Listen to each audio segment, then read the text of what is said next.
সুপ্রিয় ভিউয়ার্স, দেখতে পাচ্ছেন দিনাজপুরে ধর্ম অবমাননার অভিযোগ তুলে দিনাজপুরের সকল হিন্দু দোকানপাট বন্ধ করার দাবি জানাচ্ছে। একজন যদি ভুল করেও থাকে, কেন সকল হিন্দুদের এভাবে ভুগতে হচ্ছে? যে ভুল করেছে তাকে পুলিশে দিক বা বিভিন্ন ধরনের শাস্তির ব্যবস্থা করুক, কিন্তু এভাবে হিন্দুদের উপর নির্যাতন বারবার বাংলাদেশে চলছে। এগুলো কি মৌলবাদীর উত্থান না? আপনারাই বিচার করুন।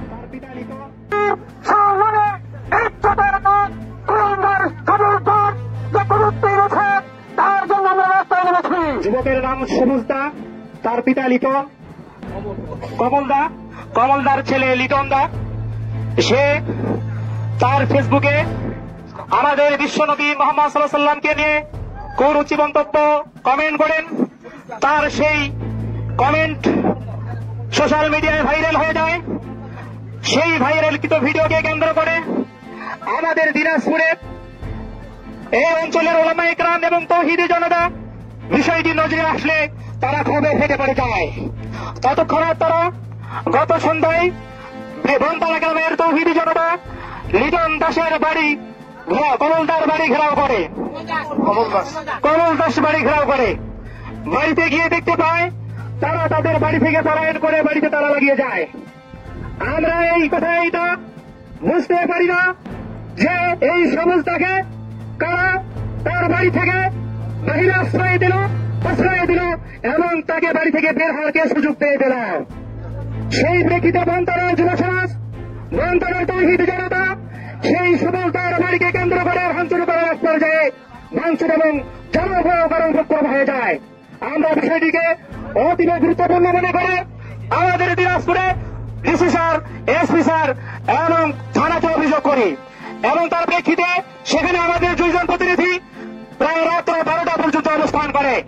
ডিসি অফিসার সেখানে তার প্রতিনিধি আমাদের মন তাড়াতে হয়, পাড়াচ্ছে বলে সেখানে রাত 11টা পার অতিক্রম হয়ে যায়। তাওহীদি জনতা উত্তপ্ত অবস্থায় বারবার থানা থেকে প্রশাসনের লোকজনের মধ্যে আকাঙ্ক্ষা ছিল। থানা থেকে প্রশাসনের লোকজন যাওয়ার পর তারা নারাসায় বুঝে দিয়ে সমস্তাকে গ্রেফতার রাখ দেখিয়ে আপনি কোন রকম আপনাদের হবে পারেন নাই।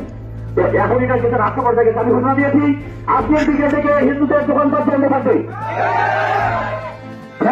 চালাতে পারবে না এবং গ্রামীণ দেওয়া যেতে পারবে না। এটা আমি পরিষ্কার করে বলে দিয়েছি। আমাদের স্বর্ণায়ক চক্রপালে আছে, ধর্মপুরে আন্দোলিত আছে, যেখানে পাবে দুটো করে হয়ে থাকবে, এটা আমরা দিব না। এটা আমাদের ঘোষণা দেওয়া হয়েছে এবং বলা হয়েছে আমাদের চাপিয়ে দেওয়া হয়েছিল। কি বলতেছে যে আপনাদের সঙ্গে আমরা খুঁজে বের করবো, গ্রামের মধ্যে সমাধান আপনারা না করেন বা চুম্বল করে একটা চুম্বল করে জোরের নামাজের পর যদি তাকে পুলিশের সুপাতে সমাধান না করে আমরা আরো বেদবান হবে এবং তারা গৃহবন্দী করবো। আমরা সরাতে পারবো না, তারা আমাদের সাথে এখন আসুন কিনা এমন কিছু হয়ে থাকে যে আমাদের মুসলমানকে পক্ষ নিয়েছে, তার জন্য আগে শুরু হবে। এরা নবী দুশ্মনেরা সমাজের সঙ্গে উন্নতি যাবে, নবীর যে দায়িত্ব আমাদেরকে রক্ষা করার লক্ষ্যে আপনারা সবাই মুক্তি পাবেন এবং সহযোগিতা করবেন। আর যদি আপনাদের আমি দেখলাম এখানে বিদ্যুৎ খোলা আছে, আমরা সারাটা পেল বিদ্যুৎ দোকান দোকানটাকে বন্ধ করে দেওয়া, যদি কেউ দোকান খোলা দোকান ভাগে ঘুরিয়ে দেবেন। আমরা আলটিমেটাম দিয়েছি, চেষ্টা না করুন, আমরা নিজের না যাবেন, কেউ দোকান খুলতে পারবেন না, কেউ ফ্যান চালাতে পারবেন না, কেউ অর্ডার করতে পারবেন না, শুধুমাত্র মোড় একটা দোকান খোলা থাকবে।